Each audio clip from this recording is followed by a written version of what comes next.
Life feels fast, doesn't it? Like we are all moving just a little too quickly, thinking, planning, trying, rushing, until even the things that we love begin to feel heavy.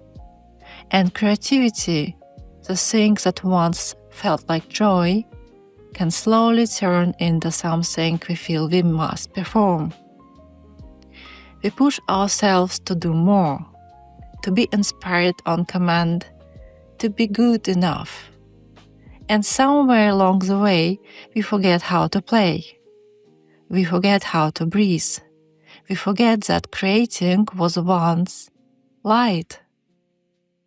That's where creative genius was born. If you're new here, I'm Natalia, the artist behind Light in Ocean Studio. Today, I want to tell you something personal. It's the story of how creative genius came into my life. Not just how I made him, but why I needed him.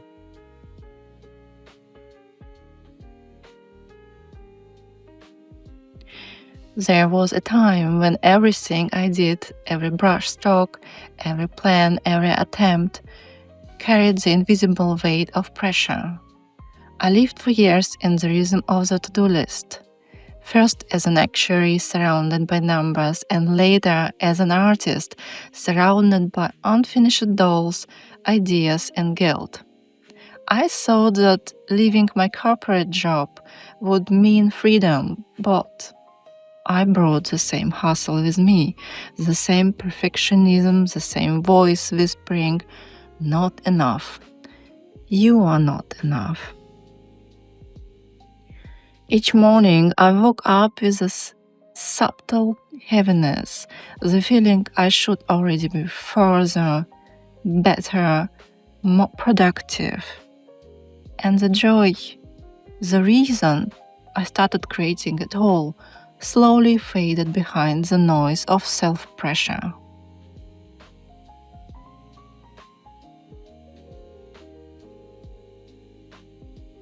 Then one day I heard Elizabeth Gilbert's speech on TED Talks, Your Elusive Creative Genius. You will find the link in the description below. So I heard her speech, and something inside me exhaled for the first time in years. She spoke how in ancient times people believed that creativity didn't come from you, it came to you. That you were not the genius, you simply had one. A small divine companion, a mysterious helper who joined you in your work when the stars aligned. Your only responsibility was to show up with heart. The rest, the spark, the magic, was between you and your genius. That thought changed everything, because all my life I carried this entire weight of creation alone. If something failed, it was my fault. If something succeeded, I still felt it wasn't good enough. But if there is a genius who sits beside me, then I am allowed to relax, to play, to laugh, to do my best and let go of the rest. So, I decided to give that genius a body. A small, soft, funny one, a little companion with the soul of a child and the humor of an old friend. He is there to remind me and now others that life and work can be lighter, that you can do your best with joy, with curiosity, with that quiet inner smile that says, "Look what we made! Mamma mia, che bello!" like Italian guys would say. And that's how creative genius was born, not as an artwork, but as a symbol are a gentle reminder that you are never alone in what you do. That you don't need to force inspiration. You just need to show up, open-hearted, and trust that your genius will find you. So, what is the mission of Create Your Genius? Or in particular, what is the mission of my creative genius? My creative genius exists to remind all humans, not only artists, that creation in any form is not about pressure, it's about pleasure. He's the guardian of lightness in a world obsessed with achievement. He belongs equally to the teacher who prepares her lessons, the architect sketching his first line, the mother arranging breakfast, or the engineer who dreams of a better solution. For all of them, for all of us, he whispers, "You are not alone in this. You are not the genius. You have one. Just show up, do your part. The rest will come when it's time." So my creative genius is a tiny anchor of playfulness for big-hearted humans who long to live and work with more freedom, humor, and trust. He is a symbol of joyful imperfection and the sacred ordinary. Each of my creative genius, though, carries that vibration.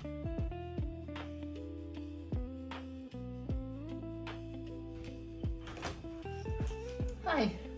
Hi, I'm making some YouTube videos. Do you want to say hello?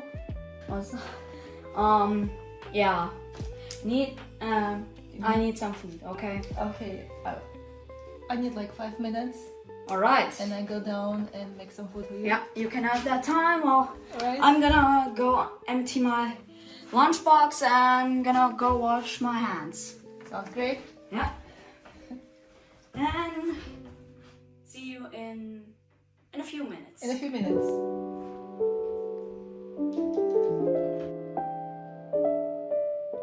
You know, there was a long chapter of my life when I simply couldn't finish things. Not because I was lazy, not because I didn't care. Quite the opposite, because I cared too much. I could spend hours adjusting one brush stroke on a doll's eyelid, days re-recording a 10-second clip for a video, weeks rewriting one single product description. And when I say weeks, I mean it. So, do you ever heard of the Overthinking Anonymous Club? I first heard this phrase from an art coach here on YouTube. He was joking that most of his artist clients were such professional overthinkers that he should just make them a club, the Overthinking Anonymous Club. And in that moment, I laughed because, I thought, oh no, that's totally me. Because honestly, if there really was such a club, I would probably be one of the founding members. Or maybe even the president. The truth is, perfectionism looks productive from the outside. So clean, so professional, so ambitious, but inside, it's heavy. It makes every creative act feel like walking through the water. Every time I was close to finishing a project, a new thought appeared. Maybe I can make it just a bit better. And that bit always became another night, another version, another round of self-doubt.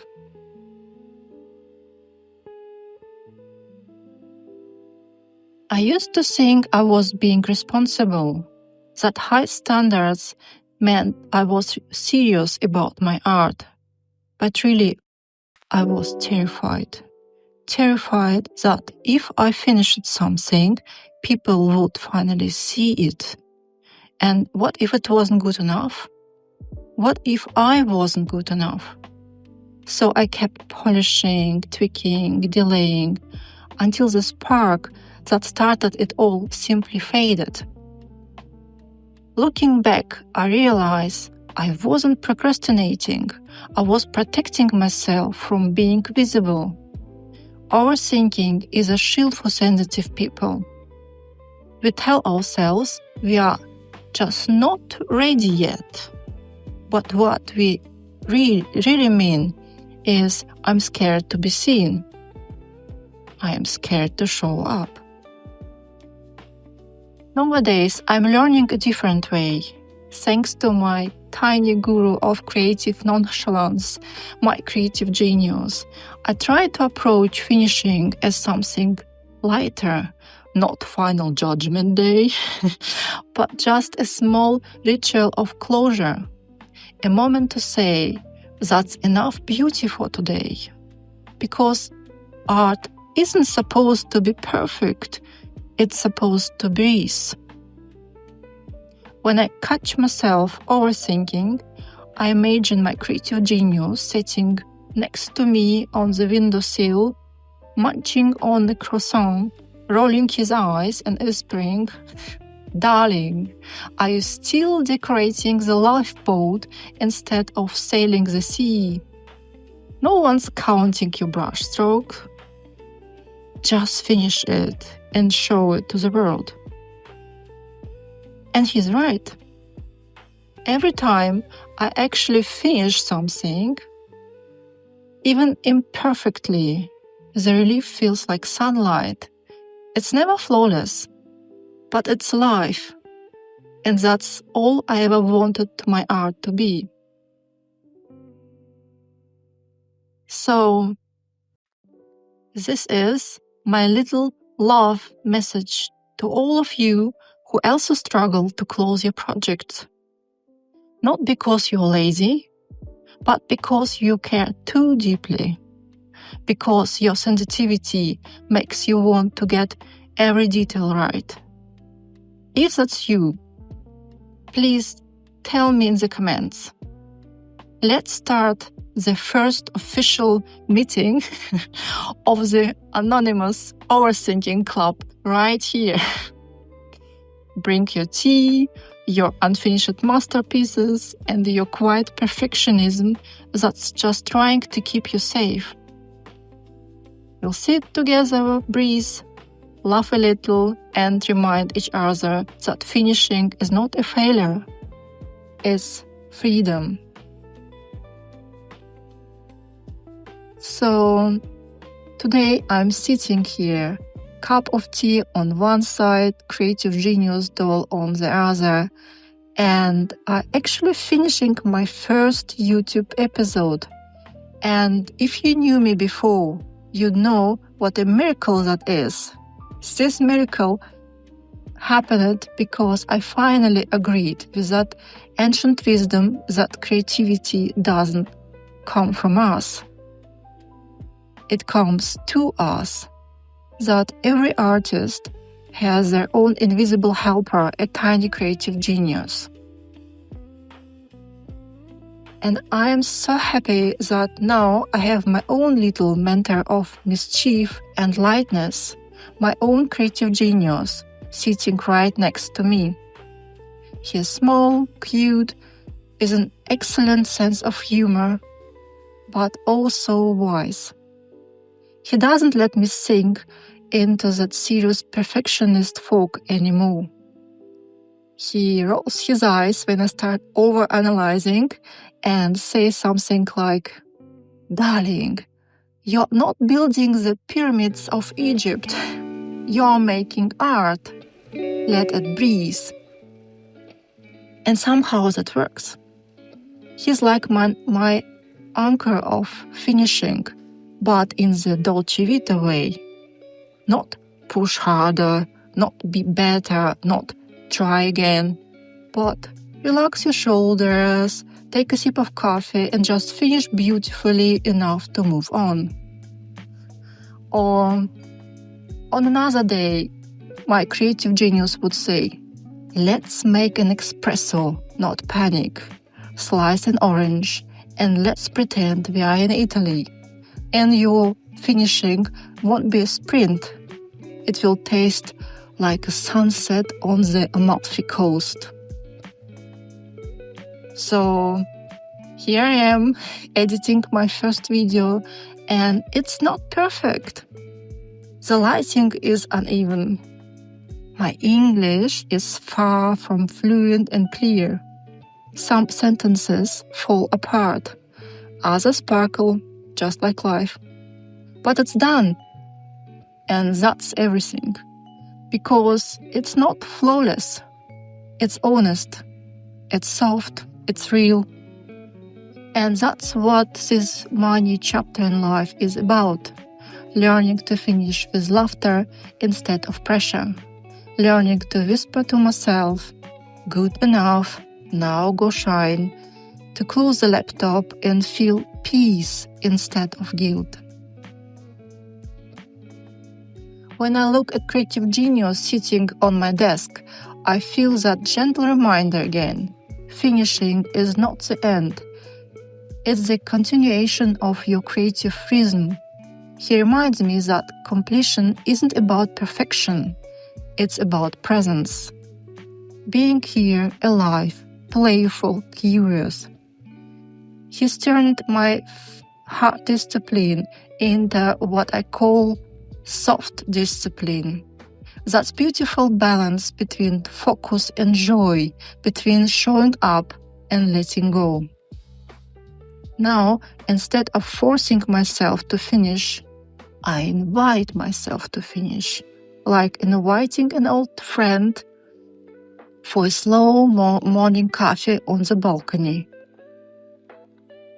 And maybe that's why this episode feels special, because I didn't just finish it, I lived it. Every hesitation, every retake, every moment of doubt became part of the story. I am about to press export in my video editor, and I feel a quiet smile inside. If you had told me a year ago that I'd release a video publicly in English, imperfectly spoken, I would have laughed or cried, or probably both. But here we are, a new chapter, a new rhythm, a new kind of freedom. So if you are like me, sensitive, creative, a little overthinking, maybe this is your reminder too. You don't need to finish perfectly. You just need to finish beautifully enough. So today, as I upload my first video episode, I whisper the same words to myself that creative genius always says when I hesitate. Darling, the world doesn't need your perfection. It needs your presence. Now go, publish it, let it shine.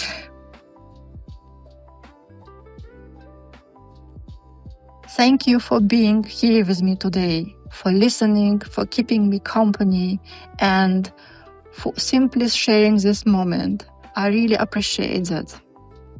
Creative genius was born to bring lightness back into creating, and maybe he can bring a little lightness to your day too.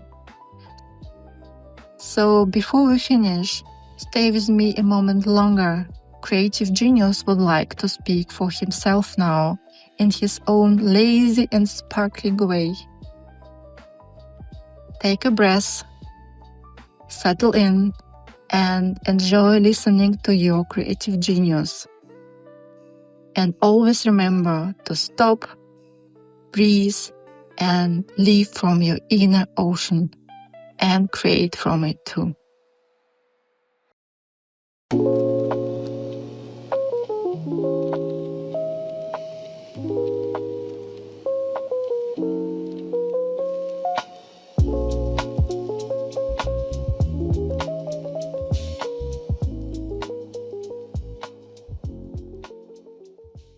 Hi there, my dear luminous lemons. Yes, it's me again, your creative genius, your personal guru of creative nonchalance and delicious laziness. And this is a new episode of my podcast from the lazy windowsill. Today's episode is going to be silky sunny and sprinkled with croissant crumbs. Let's talk about the first key of how to create with Dolce Vita vibe. The first key is desire, play, and pleasure. The sacred trio, the holy trinity of every true creator. Because my lemons without desire, creation turns into effort. And we don't do effort here. We do art. Desire is not a task. It's an appetite. It's that moment when an idea winks at you across the room and you think, Mamma mia, that one's mine. It's not about being productive. It's about being seduced. When you create in the Dolce Vita way, you don't work on your dreams, you flirt with them. You tease them. You taste them slowly, like the first sip of morning espresso. I just refuse to move until the idea feels delicious enough. Because real genius doesn't chase inspiration, it marinates in it. And oh, when it's ready, it shines like olive oil on warm bread. Then comes the play. Creation, my dear lemons, is not a battlefield. It's a sandbox by the sea. You build, you destroy, you giggle, you start again. You don't control the waves, you surf them. You let the moment surprise you. If it flops, you laugh. If it flows, you celebrate. Either way, you're still glowing. And finally, pleasure, the soft heartbeat of all art. It's what turns work into ritual. When your soul purrs, your hands follow. When your mind relaxes, your muse sits beside you and whispers, there, that's it, right there. So, my luminous lemons, stop proving and start tasting. You don't have to run after inspiration. It loves slow movers. Just be the kind of human that life wants to flirt with. Because when you follow what feels good, you stop chasing greatness and start radiating it. Create like you're sunbathing, lazily, joyfully, with one hand full of crumbs and the other sketching the sky. Because pleasure, my darling sunny lemons, is not the reward, it's the way. And always remember to stop, breathe, and live from your inner ocean. And create from it too.